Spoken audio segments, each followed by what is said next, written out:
Hello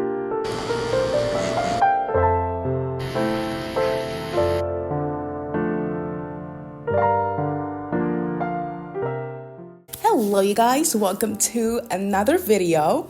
So I got my brows microbladed on the 26th of February.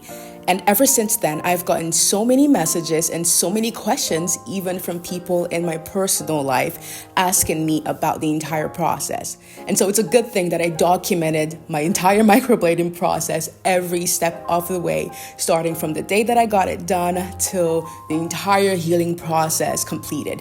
And I am so excited to share that with you guys in today's video. But before we get into it, do not forget to like, comment, subscribe, share, all of that good stuff. And now let's get into today's video.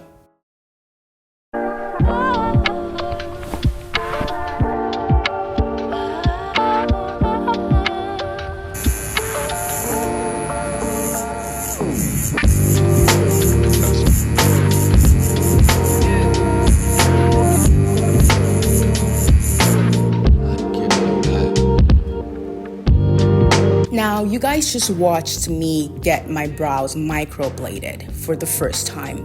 But what you didn't see was what happened the previous day before I decided that I wanted to actually record this process. So I went to her for a totally different thing on the previous day. And what she did was, when I told her that I wanted to get my brows microbladed, was she took pictures of my natural brows because she wanted to find the closest color possible so that she could basically make everything look as natural as possible. So that was the first thing that happened. And then the next thing that wasn't recorded, but I do have pictures of that process, was she mapped out my brows. She spent about 10 to 15 minutes just mapping out my brows, trying to make sure that everything would be equal and that everything would, look even on my face, and that the size and everything would match my features on my face, the features on my face.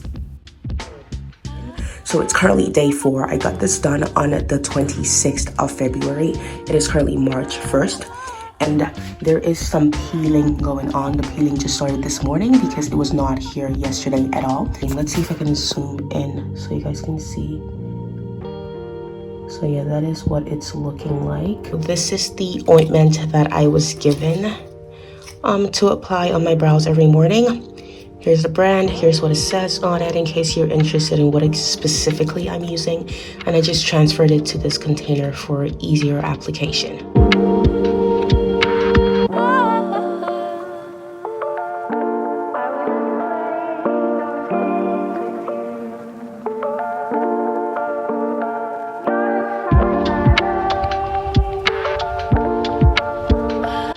Alright, sorry that I have you guys so close to me, but it is the start of day 5, and I noticed that the peeling got a lot worse this morning than it was yesterday. Yesterday I had this portion peeling, and then the top of my brows over here was also peeling, but then I woke up this morning and the peeling got like a lot worse. For anyone who cares to see, because I want to document this as detailed as possible, this is the amount that fell off of my brows this morning. Let's go a little closer so you can see it better. Okay, there we go. Hello, you guys. So something that I forgot to mention is that apart from the peeling that started this morning, it also started getting quite itchy. But not itchy in the sense that it's unbearable. It's just, it feels a bit, should I say tingly? No, it's let me just say it is itchy. It does feel like an itch. It's just really mild that you barely notice it. And the lady did tell me that this was going to happen, and she told me not to scratch it at all when it does happen. So what I've been doing is I just slightly tap like this to get it to subside, and that's it. Hello you guys. So it has been 11 days since I got my brows microbladed, and as you already know, the peeling started on day 5. Now I was gonna come on camera and update you guys on day 7 when it ended, but I just wanted to wait and see if anything else is going to happen so I can combine them together. But so far, the only other thing that's happened is that my brows have started blending in more with my face, and they are starting to look a lot more natural than they did the day that I got them microbladed. So For reference, here's what my brows looked like a couple minutes after I got them microbladed versus today, which is day 11. And for further reference, here's what my brows looked like the second day of peeling versus today, which again is day 11. Alrighty, you guys, so it is the 31st of March, and it has been about 5 weeks since my first microblading session, and I'm about to go in for another session with her.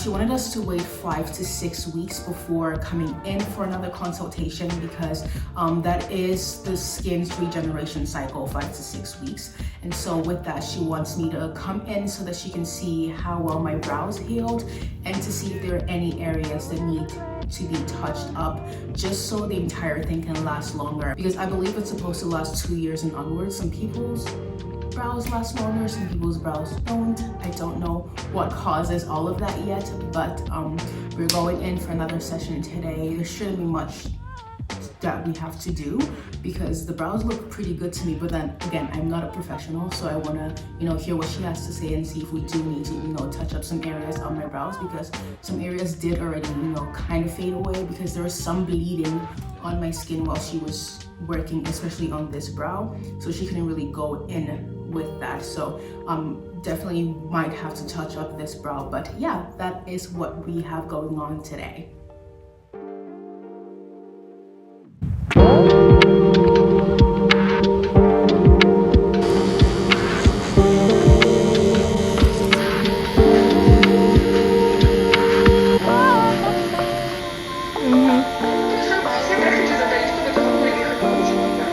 Alrighty, we're back home from the second session. It was more of a touch up this time around, and this is what we're looking like. I'm not going to film the healing process this time around because it's going to be the exact same as the last time, and she mentioned that it's going to heal way better and way faster than the last time, so I'm looking forward to it. But it's going to be the exact same process, nothing's going to change, so we're not going to film that at all. But look at her.